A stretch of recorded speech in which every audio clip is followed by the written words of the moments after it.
Naam, sadakta mtazamaji na kusabahi popote ulipo, natumai wikendi yako inaendelea vyema. Karibu tena katika Jumamosi ya kwanza ya mwezi wa Disemba.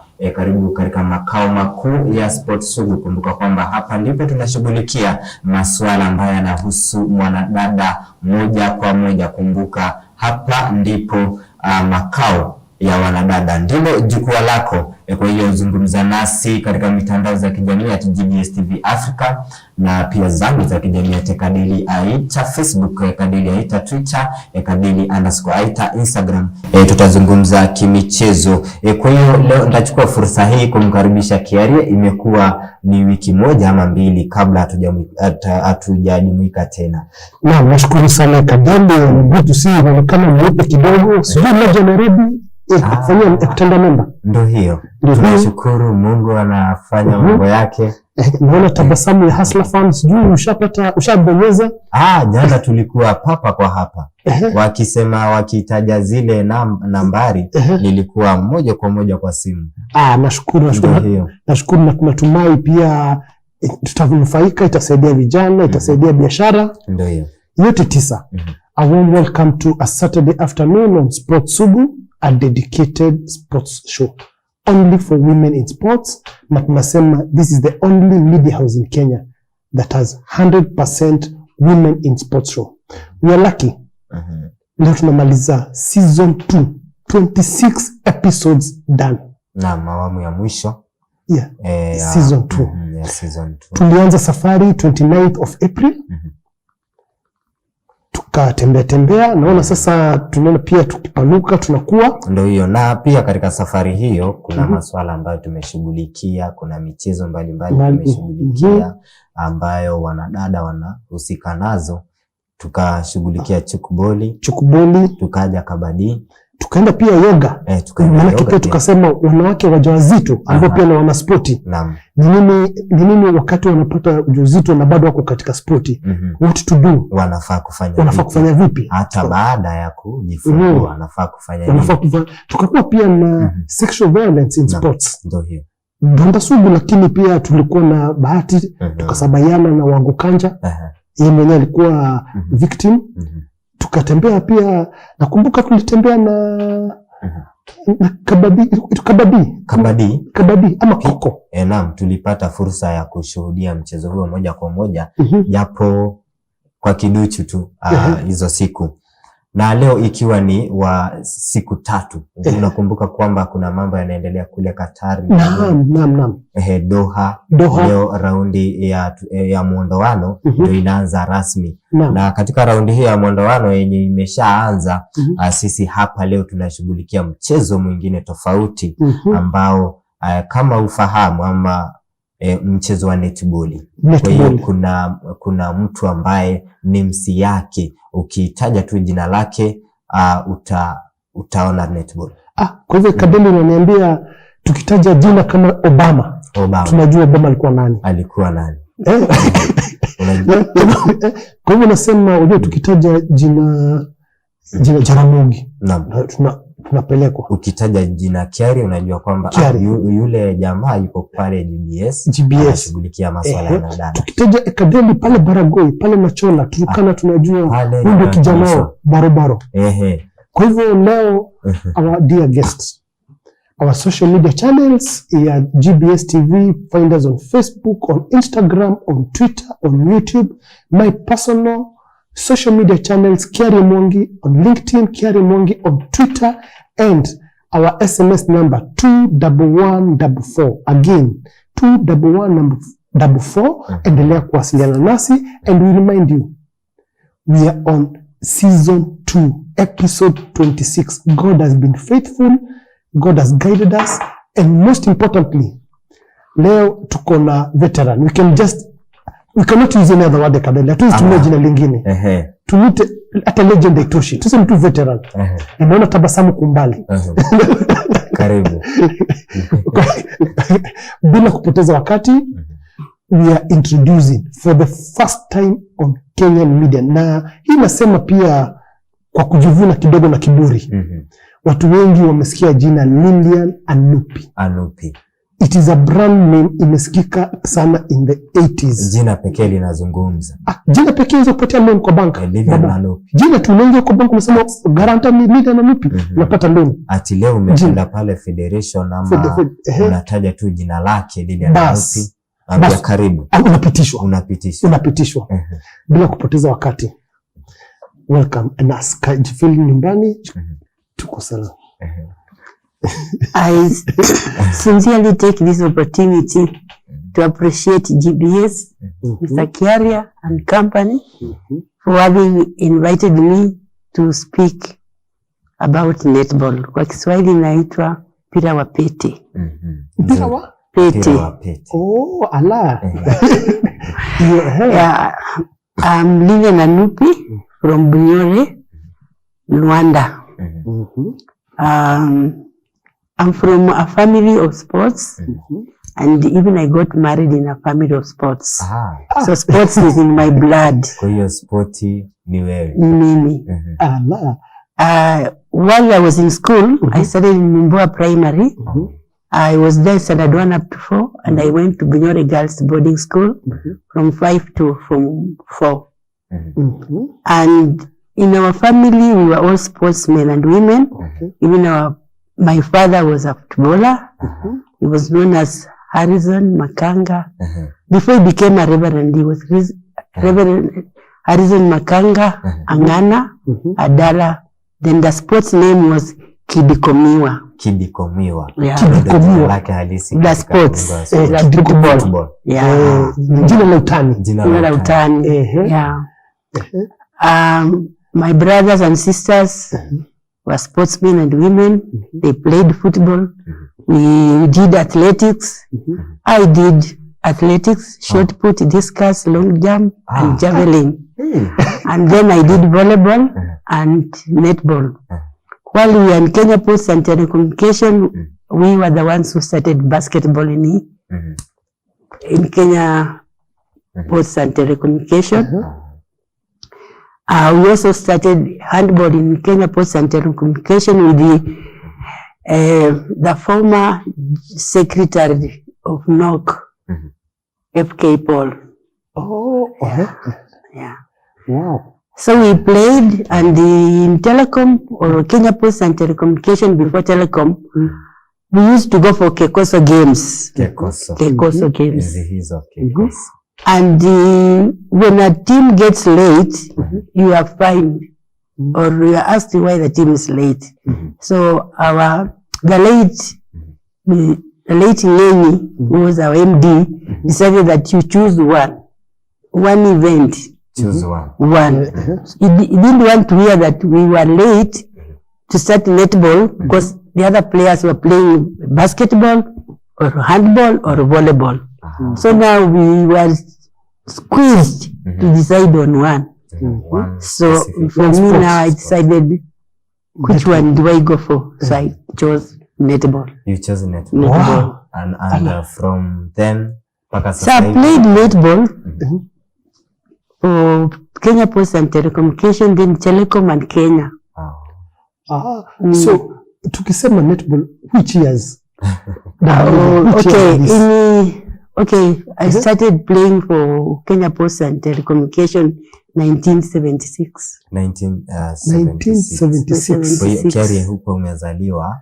Mimi nilikuwa kijana mdogo, miaka 5-6 hivi, kijana mdogo. So we represented the country. Those days we used to play East Africa, East and Central Africa, East and Central Southern Africa. So Kenya, Uganda, and Tanzania, we were all the time 1, 2, 3. These other countries were not making. These southern, western countries. That was netball. But umesema, within you had played other volleyball. Yeah, I played, and basketball and even. And basketball? Yeah, even handball. And handball? Yeah. I played. Wow. But our MD decided that we choose one. So now when we had to choose one, so I chose netball. You chose netball. Kabla tuende break, naona we have got a multi-talented veteran right in front of us. Sasa mimi najidai hapa sasa ati mimi nataka kucheza hii, sijui nataka kujifunza hii, sijui nini. Already here we have got 10 sports in one. Tupeleke break. Kwa hiyo ndio huyo Lillian Anupi. Kumbuka ametoka katika familia za wana spoti. Mpaka sasa hivi jina lake linazungumzo, Lillian Anupi. Ukitaja netball au lazima utasikia jina lake Lillian Anupi, na tuko hapa leo kusikiza na safari yake imekuwa vipi hadi sasa na masuala mengine mengi. Kwa hiyo tutapumua kidogo, kisha tutarejea tutazama na Lillian Anupi.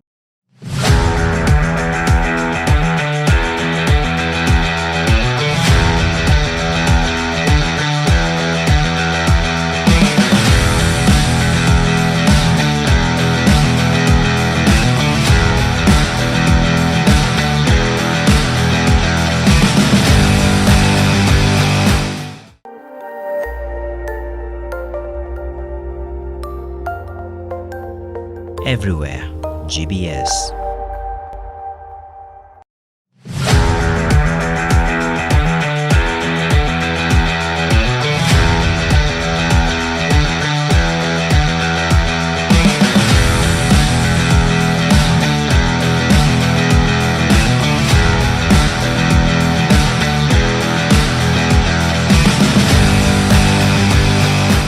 Ndio sisi hawa tena mtazamaji, karibu katika awamu ya pili kwenye kipindi hichi cha Sport Sugu. Azidi kuzungumza nasi katika mitandao za kijamii, na haswa leo na kuuliza swali, je, ni wachezaji wapi wa kitambo ama wa enzi hizo ambao nafahamu katika ulingo wa netball ama mpira wa pete? Tunaye mmoja hapa anaitwa Lillian Anupi ambaye tunazungumza naye hapa.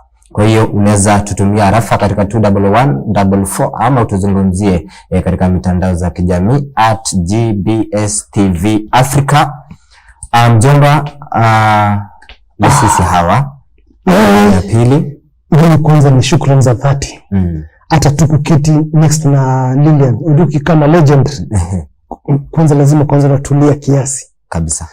Na kwanza tena ni kumshukuru, manake nilikuwa kijana mdogo. Nilimsikia jina, nilikuwa nikitembea na mzee wangu marehemu Richard Mwangi na mzee rafiki yake sana marehemu pia Hezekiah Wepukulu.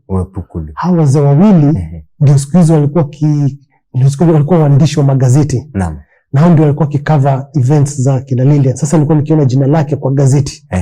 Kata si hawa wazee wawili. Yupo gazetini. Lillian yupo gazetini. Kwa hiyo leo Lillian, karibu tena. Mwanzo tukisonga tueleze tu safari yake kwenye netball sasa. Safari ya Lillian.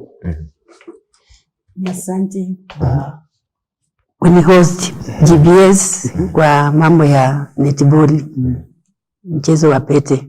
Nilianza nikiwa primary, secondary, nikimaliza nikakuja Nairobi kwa British Tutorial College na nikachukua kosi ya secretarial, nikajoin Kenya Post and Telecommunication. Tukawa tunacheza huko, tuli represent Kenya, tuliwakilisha Kenya kwa michezo za East Africa, East and Central Africa, East and Central Southern Africa. We used to play and no club could beat Kenya Post and Telecommunication. Tulikuwa tunaitwa weka waka. Weka wake uchomeke. Weka wake uchomeke. Weka wake uchomeke. Weka waka. Weka wake uchomeke. Weka waka. Weka waka uchomeke. We used only to fight against Kenya prisons. Kenya prison. Yeah. If they beat us with 1 goal. And if we beat them with 1 goal. Then came teams like Kenya Breweries, Steamer. It was called Steamer, but that's Kenya Power and Lightning. So we started having a tight competition. And in those days, we had so many teams. The corporations, institutions, companies loved sports.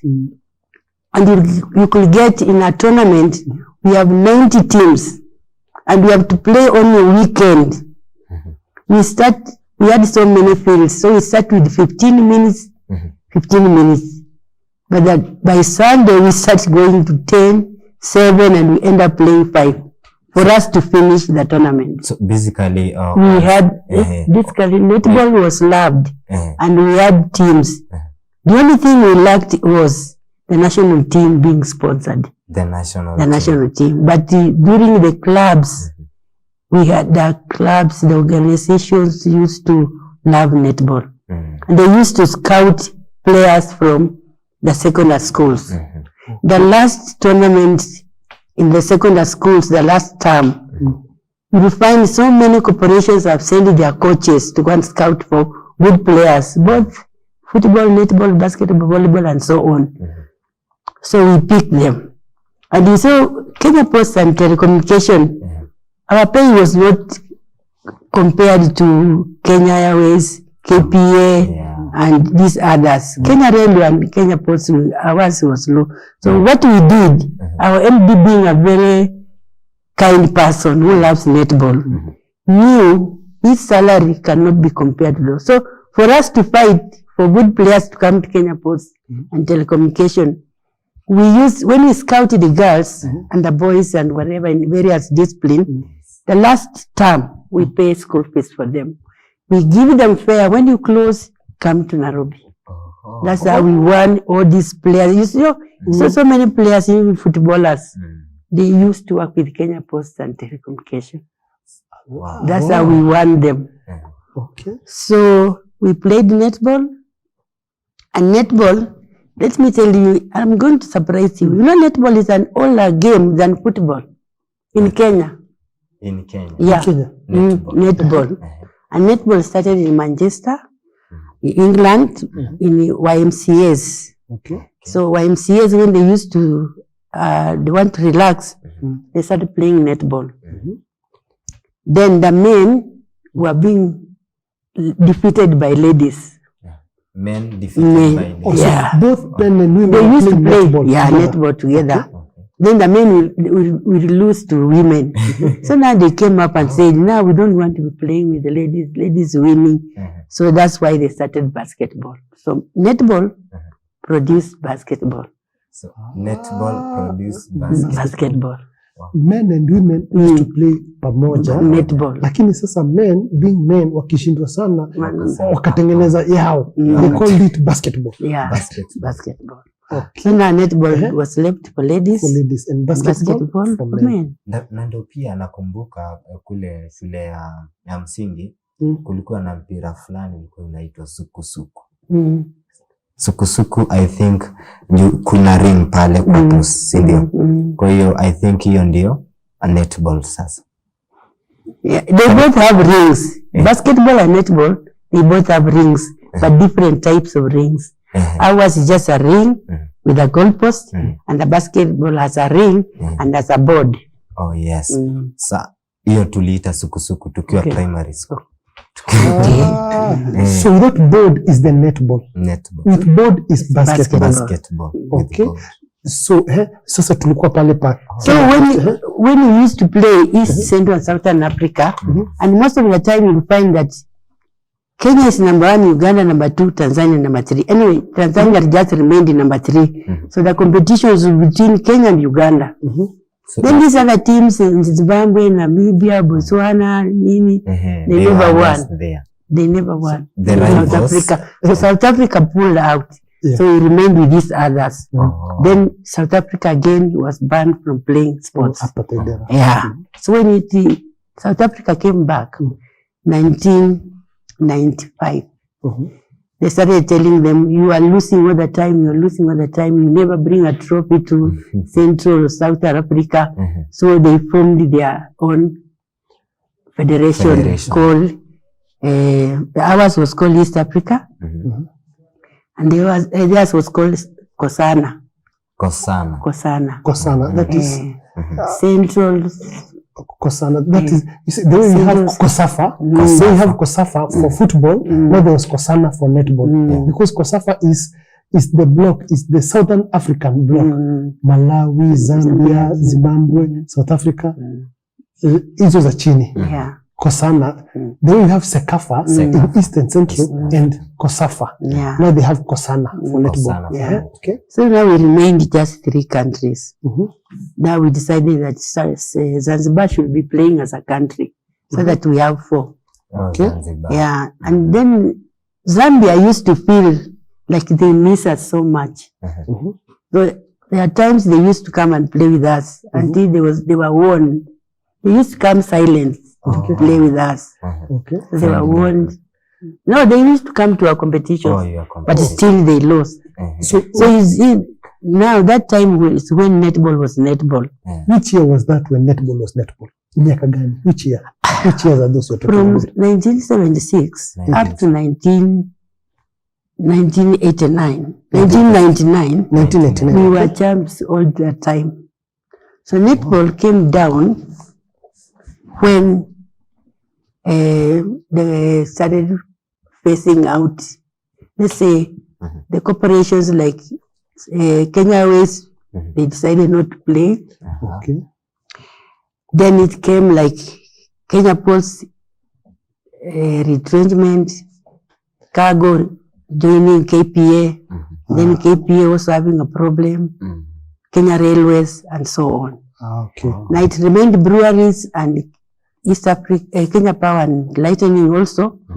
But Posta we are playing silently. Okay. On our own.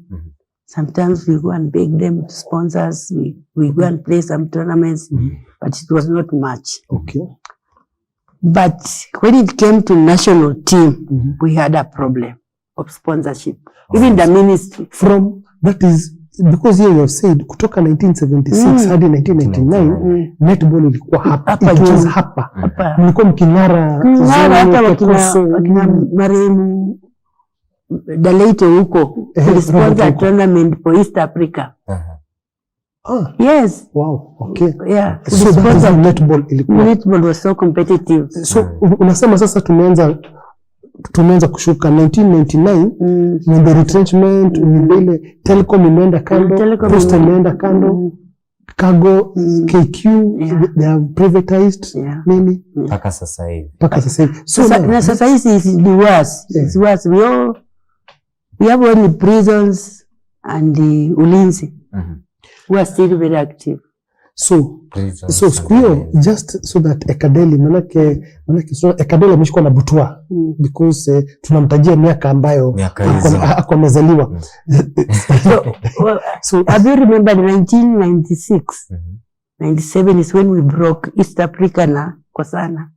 You have written that. So this is 1996, That's okay. That's when they started problems, when we were in Zimbabwe. Okay. So then in 1977, 1995 South Africa wakaunda nini federation. No, South Africa. Kosana is, you know what? Kosana means countries that Central, Western and Southern Africa. Okay. Yeah. Na East Africa tukabaki peke yetu. The way Sekafa and Kosafa. Sasa those countries, being countries with money, they started now going to other countries like Australia, New Zealand to train. That's why now they have overturned us. Now they are at the top, we are down. No, but now but from 1976 they could not see us. They could not see us. So far, Lillian Anupi, allow me to ask you, because hii unasema from 1976 to 1999 when netball was netball, that was at club level. Club level and national level. And so you got both club and national level. So national team netball, bado in the 90s ilikuwa job. Yes. Okay. It was at the top, but we were being supported by the corporations and not even the government. So the government. So government input ilikuwa zero. Okay. So that's why we. That's mlikuwa at the top. Because now we could select, let's say, players from Kenya Post, prisons,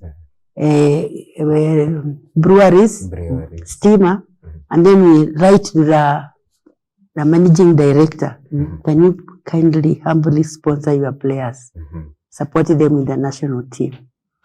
Yeah.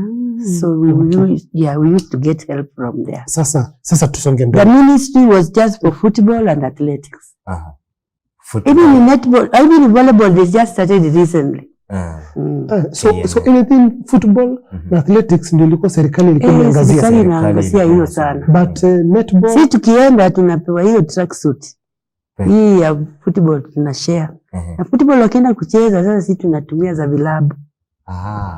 So netball haikuwa katika macho ya serikali hamna. Hata lakini ametaja kitu kizuri kwamba hizo miaka kulikuwa mpaka na ma-agents wanakwenda katika shule za shule. Tuna scout players. Tuna employ. Nilikuwa mmoja wa coach wa team manager. Manake wewe nilikuwa player, I started as to be a coach player, coach team manager. So wewe pia ukwenda mashule, you are part of the team, you are part of the recruitment. Yeah. Na the rumor has it, ati ni rumor sio mtaani, that Lillian Anupi ulichora watu wengi kazi poster. Yes sana, ni kweli. Simekwambia kuna kati tulipewa forms kwenda nani anaenda kutupelekea hizi forms Gor Mahia and AFC. Peleka. Yes bwana Molo kina nani. Kuna tetesi kutoka Valdez Ochieng, Valdez ule boxer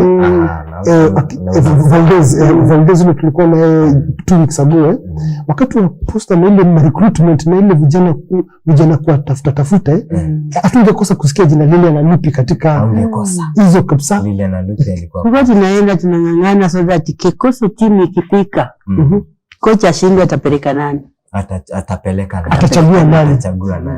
But then Lillian Anupi, tuende kwa decline. Manake I know our viewer. Manake when you're preparing for this show, tuliuliza watu about netball. Nobody seems to know hata penye netball inachezwa leo. Thank you. And it's a surprise. I would say it's unfortunate. Netball, we don't have a field of our own from the government institutions. We don't have. We usually play in university grounds or most of the time, let me tell you, we used to play at Railway Club.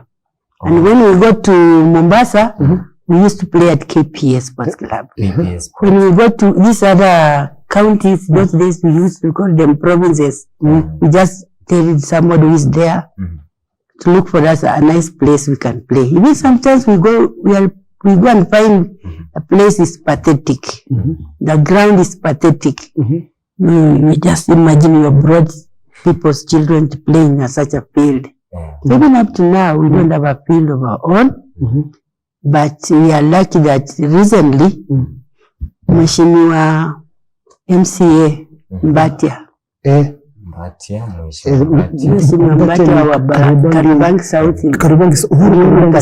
Kariobangi South Uhuru, ametupatia kiwanja hapo Uhuru.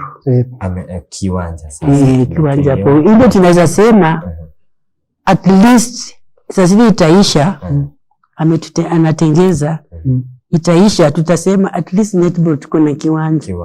Otherwise hata tukienda Nyayo we use the handball court. Okay. And the handballers we will not want to see us mark that field with chalk or anything because the tape when it's hot it comes up.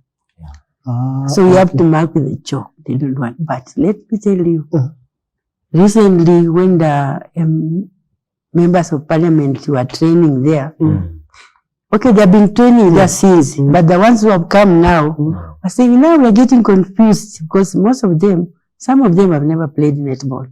So when you mark dots so that you don't spoil the handball court, they don't see. So we have been brought a very good manager at Nyayo.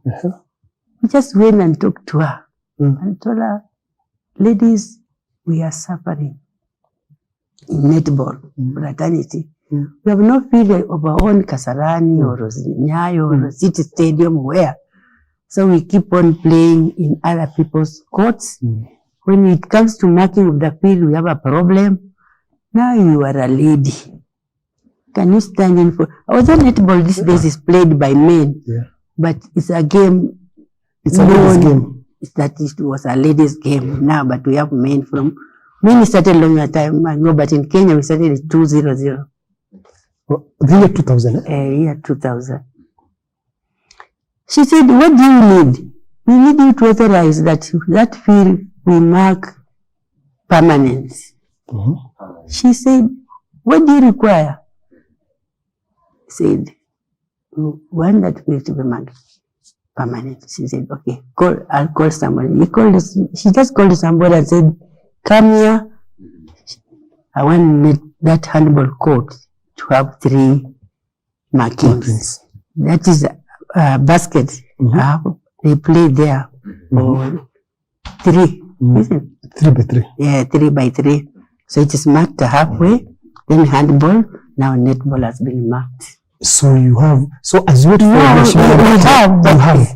have that one. But let me tell you, even these stadiums, we don't play free. But I don't know how it will sound. We pay to play. Yes. Yeah. But now in that year's ground, it used to be called Ur Sports Complex. Yes. But as they discussed with the former president, he chipped in repairing that field.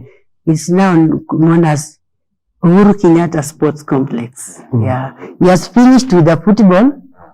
And the basketball he had done before, so now he's trying to finish in the netball. At least that's where we shall call our own. And before we go to the break, I think it's also good news because you cannot grow kama huna boma yako. Unasema hii ndio yetu umejishikia. Because what I'm getting from Lillian ni bado siblings wanavutana wa handball, netball na basketball wanang'ang'ania kujua utacheza saa ngapi ama wewe saa kuna mvutano. That one, the one they use that ground for Kenya Post and Telecom. Ngong. Yes. We have been told, we have been given, they are preparing a field for us there. So now that one will be the second one. That one now will be for the national. This one is for Muta Club. Pale Jerusalem, pale Uhuru, ili Mta. But at least for us, we are going to have netball again in conversations. Yeah. You have had it. Tuko na veteran, tuko na legend, Lillian Anupi. You cannot mention the sports world in Kenya bila kutaja jina Lillian Anupi. Her father, Reverend, late, what is sports personalities, but most importantly is we are having a netball conversation and we are very optimistic that soon we are going to have netball again. Ila amesema nyota ya 1976 to 1999, that star needs to train again. Shortly for a commercial break, but when we come back, we talk about the fixtures, the federation, and the way forward. And most importantly, the growing girls in society. Wale wasichana wako sahi who would like to play netball. Where do they start and where do they go? Thank you.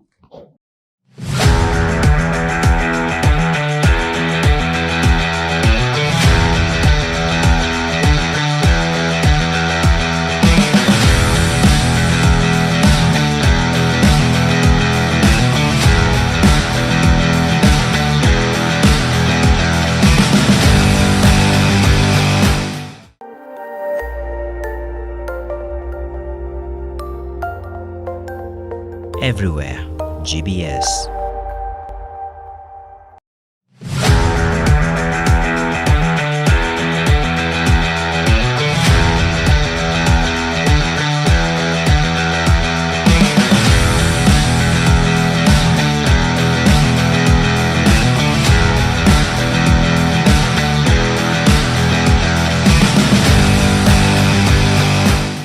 Naam, sadakta mtazamaji, ndo tunaenda awamu ya mwisho na ya kipindi hichi cha Sport Sugu. Kumbuka tunaangazia leo, tunamzungumzia anaitwa Lillian Anupi. Kama unamfahamu kudos kwako ama kongole kwako, manake ni legend, moja wapo wa wachezaji watajika ama wachezaji tajika katika ulingo wa netball ama mpira wa pete.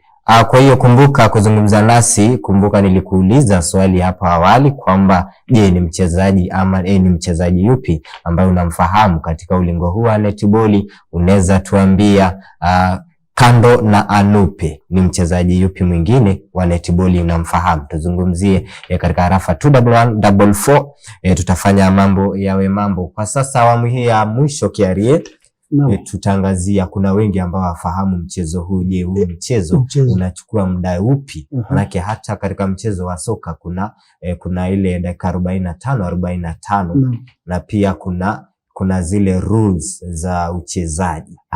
Hata tu ndio dada yetu hapa tuambie hata kwanza ni wangapi? Ni wangapi? Tuanze ni wangapi kwanza kabla tufike what are the rules?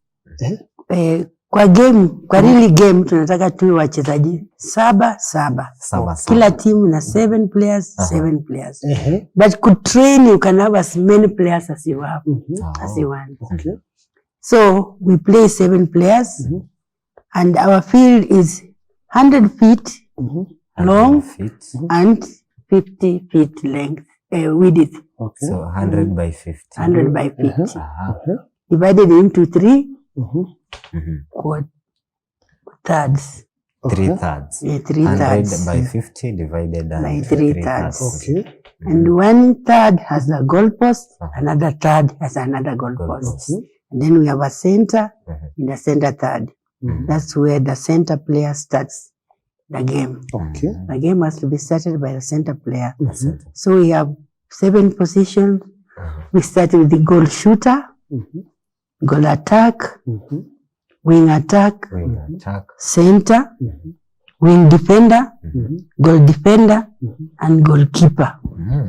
Wow. 7 50 by 100. Okay. So we play 15 minutes of 4 quarters. Yeah. Each. Yeah. The first quarter we break for 8 minutes. 8 minutes. The first quarter we break for 4 minutes. Then half time we have either 10 or 8. The organizers of that championship will decide at half time we shall go for break for 8 minutes or we shall go for 10 minutes, depending to the duration. Okay. If you have enough time, the players can break for 10 minutes. If you don't have enough time, the players will break for 8 minutes. Yeah. Wow. And substitutes? Yeah. Before is when we used to have a problem with a substitute. You used to substitute a player when the player is injured or ill and so on. But these days we just substitute the 5 players. You can take out 5 and bring in 5. So rolling. So rolling. So it's a rolling sub. It's a rolling, but you have to ask for timeout. You don't just roll in. You ask for timeout. The umpire has to call out for the player's timeout, and then the one going out goes out. The one coming in comes in. And during that time, the other team, if they want to change players, they can change. Wow. Okay. Kwa hiyo referee ni mmoja ama tunakuwa na 3 referees, 2 on court and 1 reserve referee on the bench. Yeah. Okay. Kwa hiyo kwa hizo rules za mchezo wakati wachezaji wanacheza, unajua katika netball ile nyingine ya basketball ukiguza na mguu hiyo ni foul, mambo kama hayo. Sasa kwa suku netball sasa mpira wa pete ukikick the ball foul is the foul. But if the ball is thrown and hits your feet, that's not a foul, because the ball has just been thrown and hit your feet. Your feet. That's not foul. Okay. Unless you are legs were up, it will be you have kicked the ball. Then there's offside. Offside. When you go the area of you are not supposed to play. We have areas where we are not supposed to play. So, like the center player can play everywhere apart from the goal circles. The goal circles. Yeah. Or the goals. And then the goal shooter will play up to this line, cannot cross this line. Goal and the goalkeeper. Then goal attack and goal defender can play up to this end here, not cross here. And then vice versa. Yeah. If you commit a foul in that, if you go in that area, you are not supposed to play. That's offside. Offside. Yeah. So offside the penalty will be a football. It will be a free pass. No. Ours is a free pass. Free pass. So just give a free pass. So the opponent now gets the possession. The one who's supposed to play in that area takes a free pass.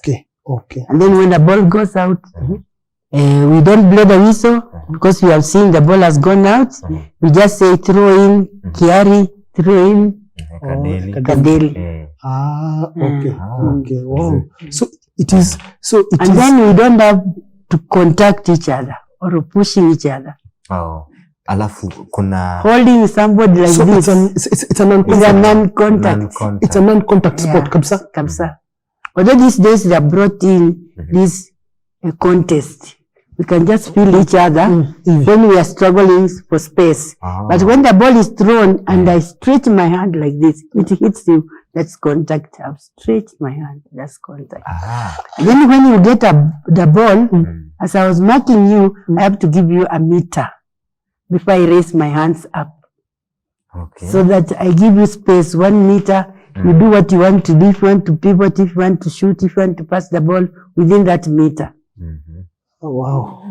Kuna handball, ni handball ama ni basketball. Ukikimbia maybe 3 steps, hiyo ni foul. Ama referee anapuliza kipenga. Hata handball, hata chukball inakuanga 3 steps, then you must pass. Inakuanga. Hata yetu tuko na 1 2 3. 1 2 then it pass. 1 2 and then you pass. So it must be 1. But again, if you get the ball and walk with the ball, you will be penalized. You have what we call landing foot. That foot that steps on the ground first. Don't remove it before you release the ball. If you lift it up, then don't reground before you release the ball. Wow. It looks like it's a high energy because we say 15 minutes. Yeah, we play 15 minutes. We rest for 4 minutes. Then another 15 minutes. Play 15 minutes. Then we rest for 8 or 10. Then we go for another 15 minutes. Yeah. And then the final 15 minutes. So it's actually a high energy. Like ni very high octane. Tuseme opponents wametoshana nguvu, wamefungana labda mabao 50-50. Kuna muda wa maongezeko ama kuna mapenalty inapigwa ama. Okay, when we are playing the preliminary or the league, if we draw, we share points 1-1. 1-1 if you draw. But when we are on the knockouts, let's say we have quarters, semis and finals, where we want a winner, we play extra 7.5 minutes. 7.5 minutes. 7.5. So these 7.5 minutes, when we still draw, we shall play until one team has 2 goals ahead of the other. Then the scorer will say time. You tell the timekeeper, say it's time, because now Kiaria is ahead of you with 2 goals. 2 goals. Wow. And just from your experience, coach, ushakuwa na that kind of experience where a game has gone and extended, namaliza hiyo mnaenda hiyo 7.5. Zinaendelea. Has it happened? Yeah. Has it happened? It has happened. Ilienda dakika kama ngapi? Sasa hiyo hatunanga at timing. Hiyo ni mpaka tu timu moja iwe na 2 goals ahead of the other.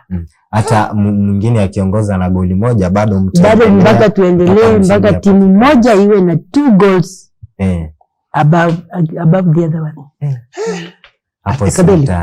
Sasa najua tukimalizia, najua baadaye tutauliza coach Lillian Anupi ni wapi tunaweza wapata katika mazoezi yao ama katika when they train ama just to ask currently Do you have active clubs playing netball? Sahi. Yeah, we have active clubs. We have like prisons. They train at Ruiru Training College. We have Ulinzi, Swords. They change venues. There are times playing at DOD. The times come to Isili Airport. The times go to Kahawa. They change. Okay. They don't just train at one place. And then we have Kenyatta National Hospital. They play next to the mortuary, but they are repairing that field. Then we have these other teams that have no field. They either ask for training at City Stadium or Nyayo or Nairobi University. So currently, is there like a league ongoing? There's a national league. There's a national league, but of late, they don't have many teams. Okay. Okay. So in fact, they will be playing playoffs on the 10th and 11th at Nyayo. I don't know the venue, but last time we played at Nyayo. Yeah, but we don't have many teams. We have this Super 2, Division 1 and schools. We have many teams, but the Super 1 teams. Super 1 is the equivalent of Premier League. I mean, top flight. Top flight. Now, because I know Ekadeli will ask me tukitoka hapa. Because you penda kutembea weekend sana. Is there like an upcoming tournament or upcoming event? Yeah, there is one that is the last one in the year is usually the playoffs during the Jamhuri, but I think it will be 10th or 11th. That should be the last one. Nairobi, we had the last one last weekend. Okay. Nairobi Sports House. Okay. Yeah, we had it at City Stadium. Na tutoke county kidogo. Because for Nairobi, yes, we have seen Ulinzi, umesema. In other counties, is netball as active in other counties? Netball is active in Homa Bay County. Mombasa, not very much in Bungoma. And Nairobi sasa. So apart from Nairobi, there is Homa Bay County, Mombasa County, and Bungoma County. Those are the three where at least netball, it's, even Kisumu. Kisumu. Okay. Alafu umesema kwamba kuna ligi Super League. Ni timu ngapi zinahitajika? Nimekwambia sitaki kudanganyana. This time we don't have many teams. Yeah, we have prisons, Ulinzi, and the Vihiga. Kenya National Hospital. Vihiga pia wapo. Vihiga is also part of it. Vihiga netball team. Na kuna mikakati ambayo imewekwa labda kuhakikisha kwamba kuna timu ambazo zina. Actually what happened was Corona. Everybody is saying we can't sponsor, our team can't participate now because of Corona, financial constraint. We have no finances to sponsor teams. So we don't have many teams actually that can participate internationally or nationally. But with these universities, we have teams. Like in Nairobi, we have so many teams. Universities, secondary schools also. Like let me talk about Nairobi. The same headmasters and mistresses say there are no finances, but they play their game. Okay. So their games they started this year after Kikoso. They started. I mean, after Corona. After the Corona period, they started playing their school games. Okay. So I'm sure next year they're going to. And even we have primary schools. They have their games, they have their competitions. And even primary schools play men, boys. But it's only secondary schools who have refused to play netball, boys. Colleges we have, universities we have, institutions we have, for boys. But no, and this is where I think the big question for today will come. You know, out there are girls and their parents and guardians who would wish for their girls to have an opportunity in netball. Either because most of them were former players or they have an interest in netball. Yeah. And the truth is, netball haisikiki. Yeah, haisikiki. Kutosikika, you know. Kutosikika. Yeah. First and foremost, I blame the media houses. Yes. I think the media houses, because of these other big sports like football, athletics, or volleyball, they have sponsors. So maybe they sponsor you people to go and cover. But for us, we don't have funds. So we don't sponsor you. You don't come. Even when we invite you, you maybe come on Sunday late. You don't even cover the whole thing. And then something will just be showing on the line there, netball was played, blah, blah, blah. And in a newspaper, it will just be something tiny, even somebody will not know netball was played. So but during wakina Ezekiel Pukuru, wakina Fini, wakina Musonye, wakina Oscar Pilipili, they used to support us. That's why we used to be known. And we used to play just to our names to appear. Or our photos to appear in the magazine and so on. Nzuri sana. Kwa hiyo even the old footballers were not being given money like now. Even by AFC, even goal. Even Harambee Stars. They used to play just to, the pass came from so and so and so scored. We had the passion. Wow. Not like today. It was more about the passion.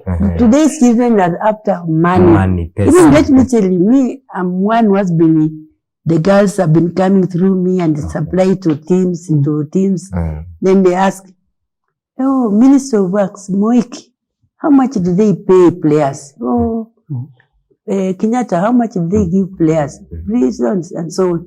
See, they don't have passion. So for them, it's more money. They just want where money is. Even there's one who called me yesterday and said, are we having this Jamhuri tournament? Yes. Then I said, can you look for me a team which is paying well? I want to get allowance for Christmas. You see? Now, so that Ekadeli knows, because as we say, we're in the month of December, this is the 3rd of December. Now, just for you to know, my mom was a netballer. When Madam Lillian Anupi was the Secretary General, she played for KCB, and they were planning the Uganda tournament in the 1994 thereabouts. And just for you to also know, for them it was so passion driven that KCB wanted to go and win. So it was so competitive that they had to look for other people from outside the bank to come, good players, to come in.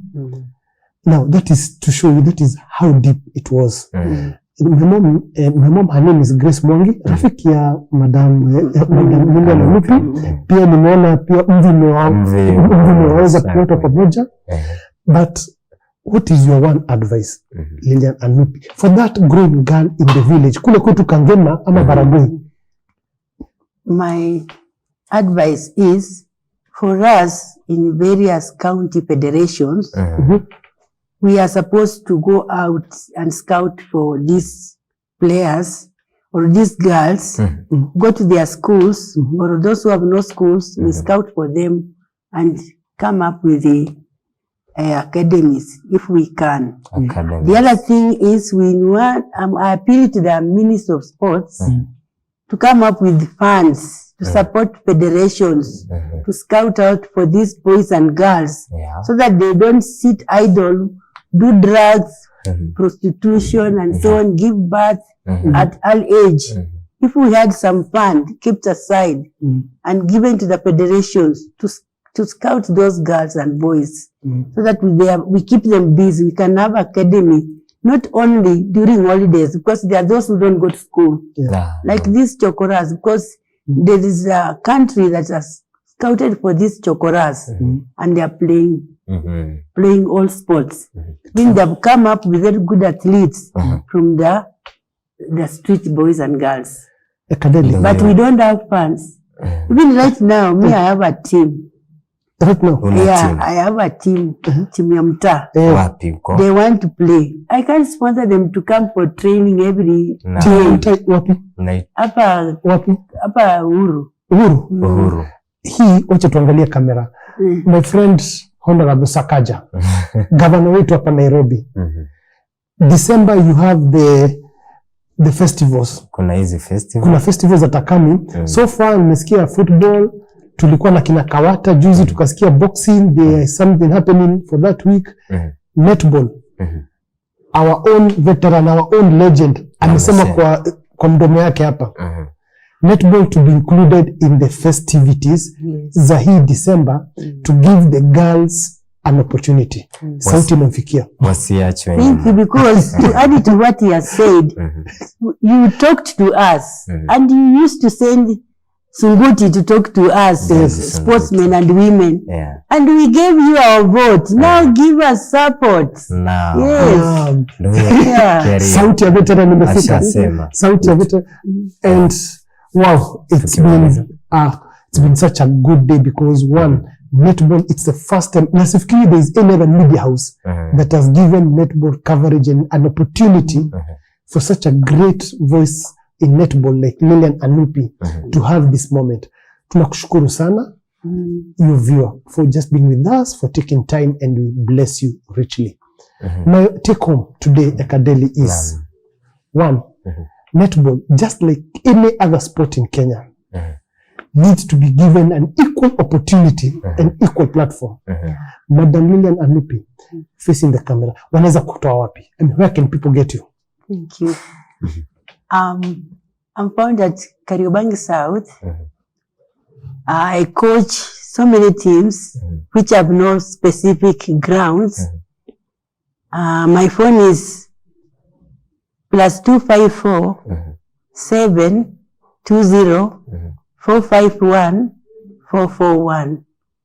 And appreciate GBS for inviting us as we wait for our elections next year.